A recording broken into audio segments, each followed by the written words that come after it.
Yo tengai data kana mchida maswera sei muri yeZimbabwe zvakanaka kuva pano kusangana zvakadai so tichionesana nyaya dzakasiyana siyana dziri kuitika.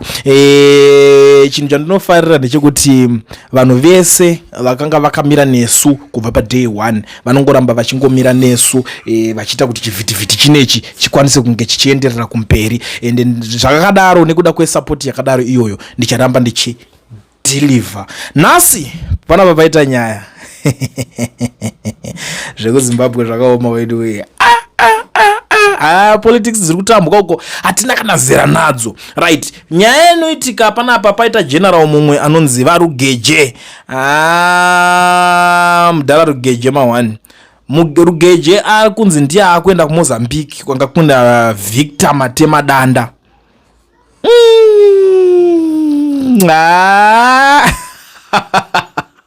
zveZimbabwe ndovanoziva. I don't know kuti why magenerals aya vasingawanirwawo mamwe maroles ekutamba, because you know there is no way pekuti unonzi mukuisa maposition mukuisa ana kazembe mukuisa ana ziyambi vakabva kupi vakomana vachidiki vapfana vave vakabva kupi? ndo vanokopfekerwa mune mapositions emudhuze wa, but madhara vanga munawo kubva kumashure vamanga munawo muchiti vacho vamunonongedzera kuti hanhingi takarwa dai hondo anoiswa roye ifanira kunge ichitoiswa vapfana vadiki vacho ivavo ndokuri kungopfekedzerwa mageneral. I don't know, maybe they are of no use kune this current regime iripo, because kazhinji kacho there is no way pekuti ungazofosa munhu anokudzai kuti imimi ndima kuda kundiudzira zvekuita here, inini I'm not complaining.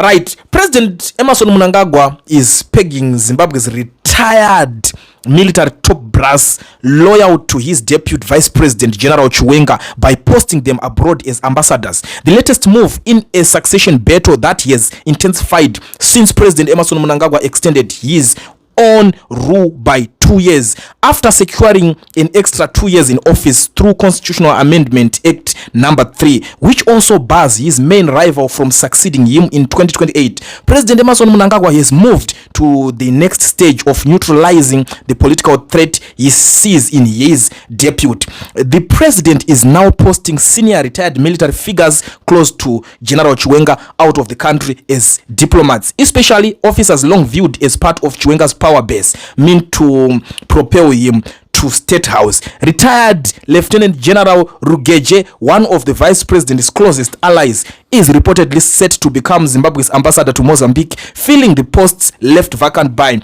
the death of Victor Matemadanda. Air Marshal Elson Moyo, the former commander of the Air Force of Zimbabwe and another officer in ties to Chiwenga, is also among those being sent abroad. 26 diplomatic appointments are expected to be announced in total, and sources say a significant number of them will pull Chiwenga loyalists out of the country and into embassies far from Harare corridors of power. The Mozambique posting in particular has become something of a pattern, a graveyard shift of retired generals. Former Lieutenant General Douglas Nyikayaramba took up the role in 2019 and died 2 years later after contracting COVID-19. Victor Matemadanda, a war veteran leader and former junior defense minister, succeeded him and served as ambassador to both Mozambique and Eswatini until his own death in June this year. Rugeje would now become the third former senior officer Mnangagwa is sent to lead the Maputo mission in 7 years, a run that says as much as the president's succession strategy as it does about diplomacy. Ndo mamirira akaita nyaya dzacho panapa pari kupisa muri yeZimbabwe, zvinhu hazvina kumira zvakanaka. But you know one thing, ndokana ndichitaura nevanhu vanenge vachiti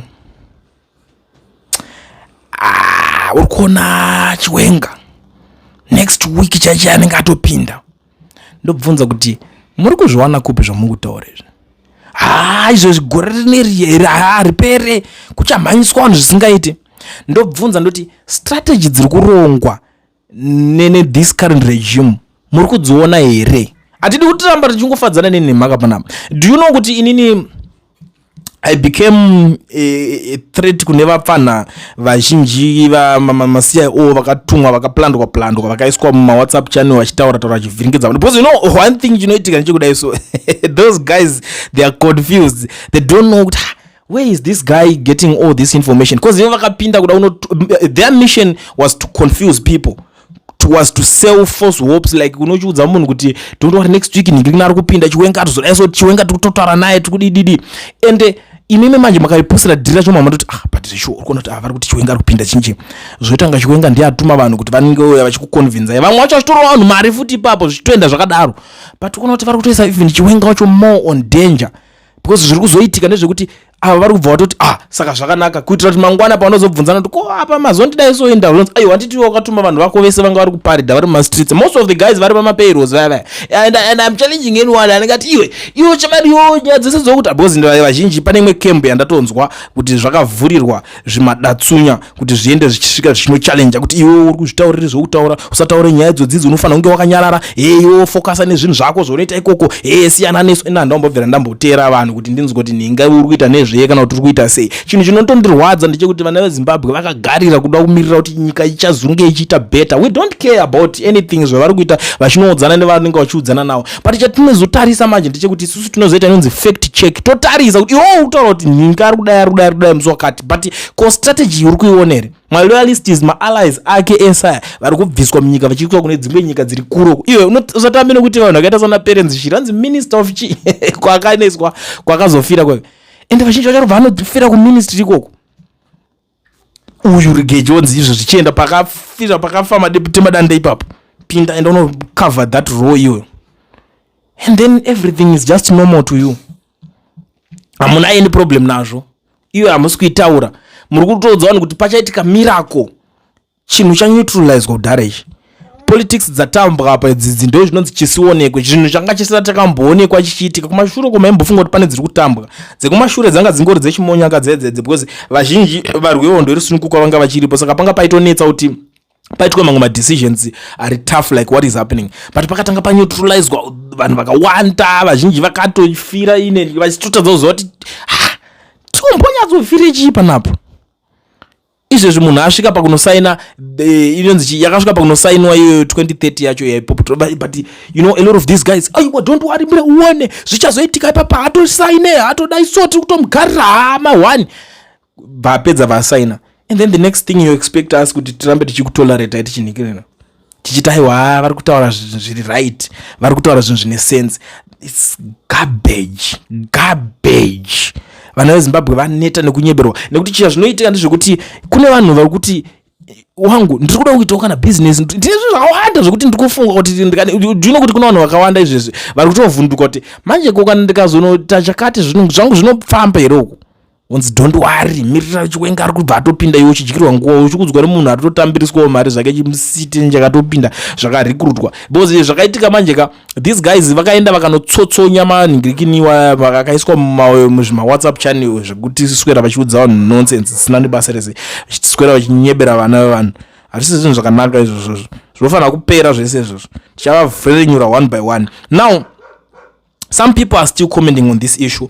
The removal of these war veterans from direct power and influence is a great stride towards democratizing the country. No sensible person can shed tears for Chiwenga and his cohorts who grabbed the ballot boxes back in 2018. I am happy they played their cards and lost. Mungo ari kutaura asiri kutonzwira Chiwenga wacho tsitsi inanjadi uya iyandipindire vanhu kwa Chiwenga comment section yakavhurirwa, munoziva zvamunokwanisa kuita ipapo. Right, umwe ari kuti Chiwenga is part of the problems. Anyways, as the army top brass is aligned to a party or a politician, we are not going anywhere as a country.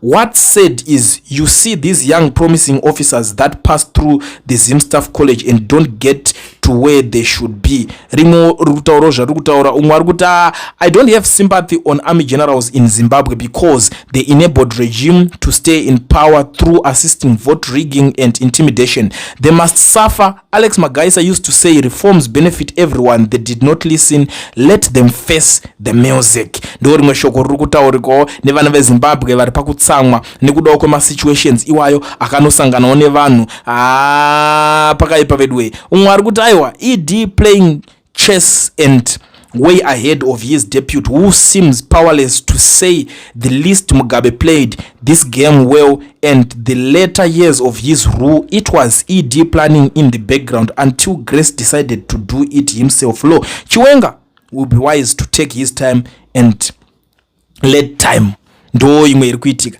But inini ndakashaya akandipindura kuti akakupa zita rekuchero kuti Chiwenga acho ndiye atada kupinda ndianiye, ndo panototangira problem ipapo.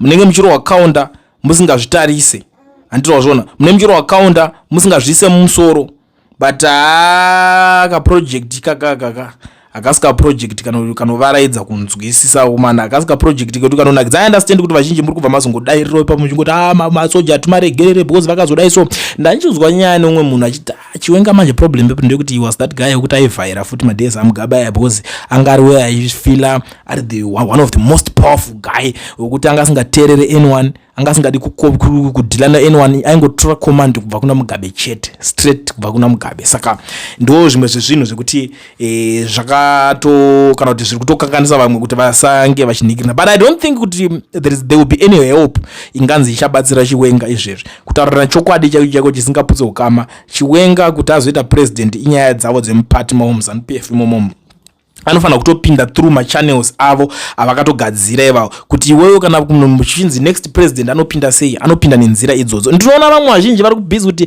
saka izvezvi so it's time to organize a demo, vambotrya kuita maattempt ekuita mademo, and then you ask them kuti okay, this thing is good, this idea it's a brilliant idea, but let's talk about kuti chamuri kuda kuzotrya kuachiva chii. Womuda kuti uyu akabviswa then moita semahamaisa musa Chiwenga, but what about the law iripo yakaiswa? Muri kuiona here iri kutaura kuti chero president akabva, president anofanira kusharwa neparliament, muri kuti okudii nayo?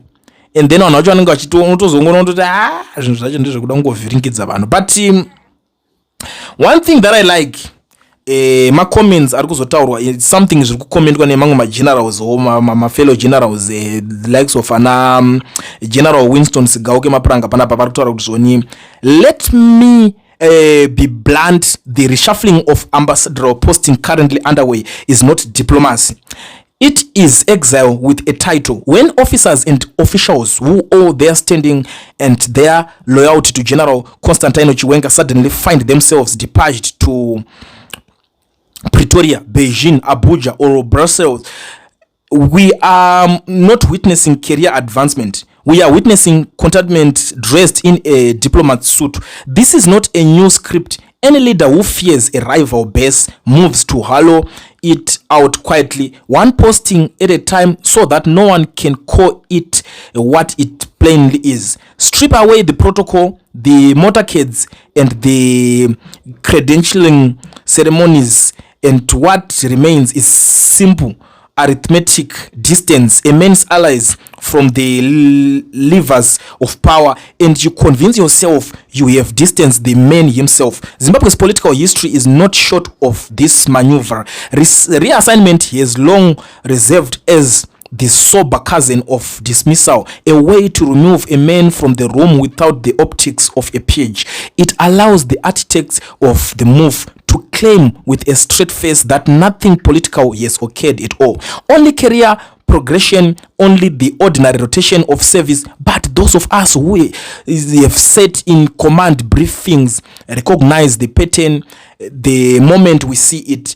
You do not send a rival's most capable lieutenants to embassies on 3 continents by coincidence. You do it because you have counted heads and you did not like the number you arrived at. Loyalty does not relocate. Here is where the strategists in State House have miscalculated. General Chiwenga's standing was not built in ministerial corridors or cemented by ambassadorial commissions. It was built in the trenches of liberation struggle, and it has been reinforced over decades within the command structures and institutions that remember precisely who carried this nation through its hardest hours.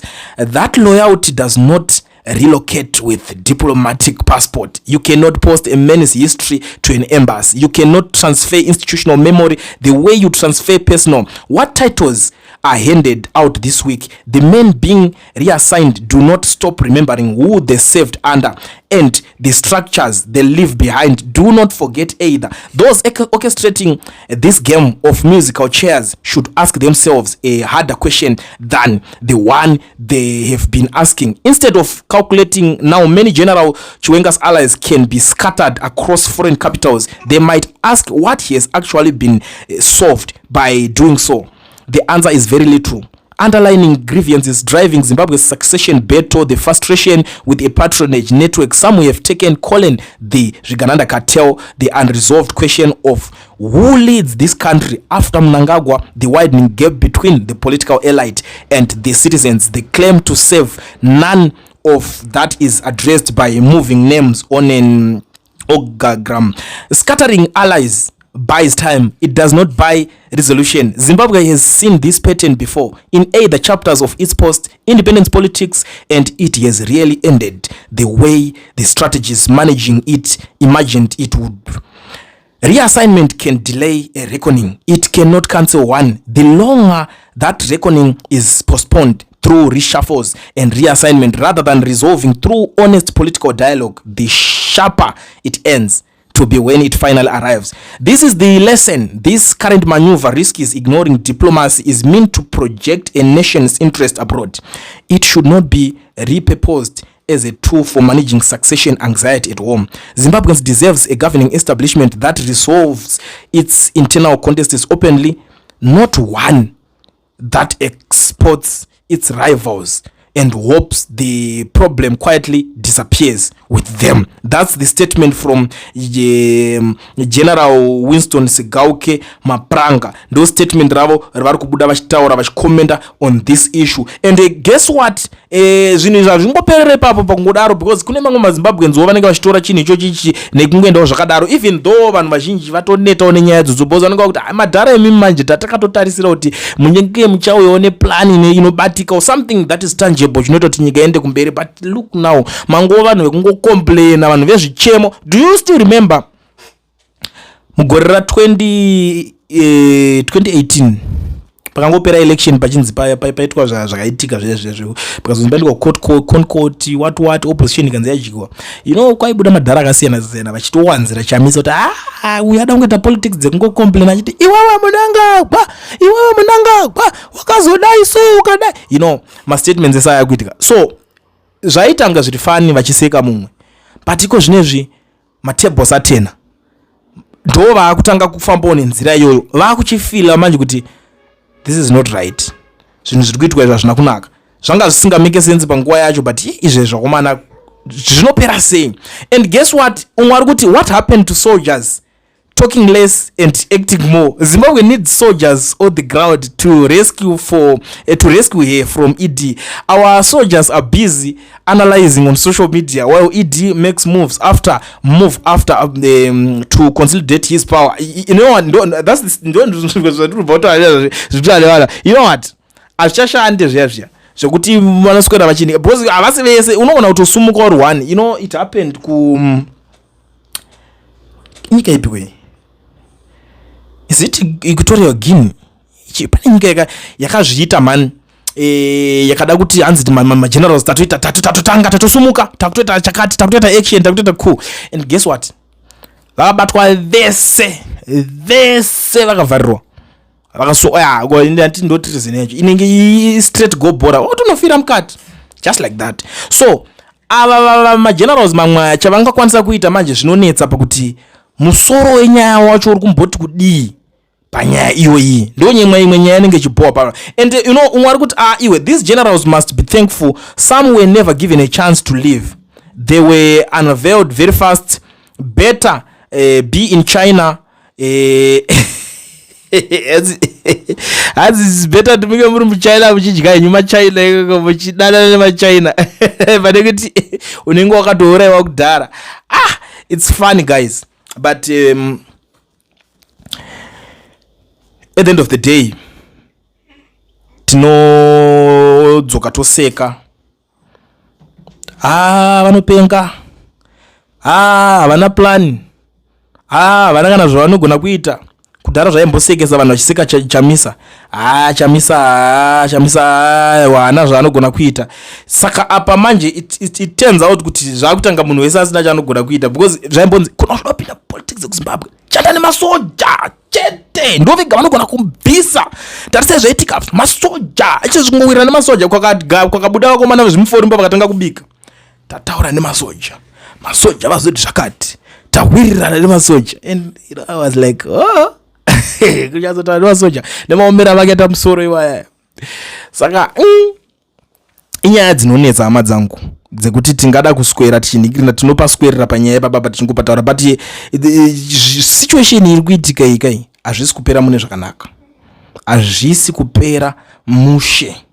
Ndo situation iripo, ndo zvandingakwanisa kutaura in short. But ndisandaenda zvangu something kuti muzive nyaya yanga iri panapa ndeyekuti hanzi magenerals masoja mazhinji vari kungoiswa mune mapositions ekunzi takukuendesa waambassador wekwakati, takukuendesa wamukuru wekwakati, takukuendesa wachakati wekwakati. Ndo nyaya irimo mudariro, nyaya iri kupisa. Ndoziva kuti vazhinji vanogona kunge vane something to say. Please uyai, come let's contribute, uyai mutaurewo contribution yenyu pane nyaya iyoyi. Ndichitoripo izve, so don't worry about time, musamboware nyaya dzenguwa idzi, ndiripo ndokubatai pachivhitivhiti panapa. Chingouya don't call me kana musingadi kuti ndisida kuzonzwika voice rangu, because I might not have enough time to tolerate all of you. Ndiringoda munhu ari kuda kutaura pachivhitivhiti panapa, ari kuda kucontribute something, anofeel kuti okay brilliant, alright, wataura zvinofana but wasirira pakati.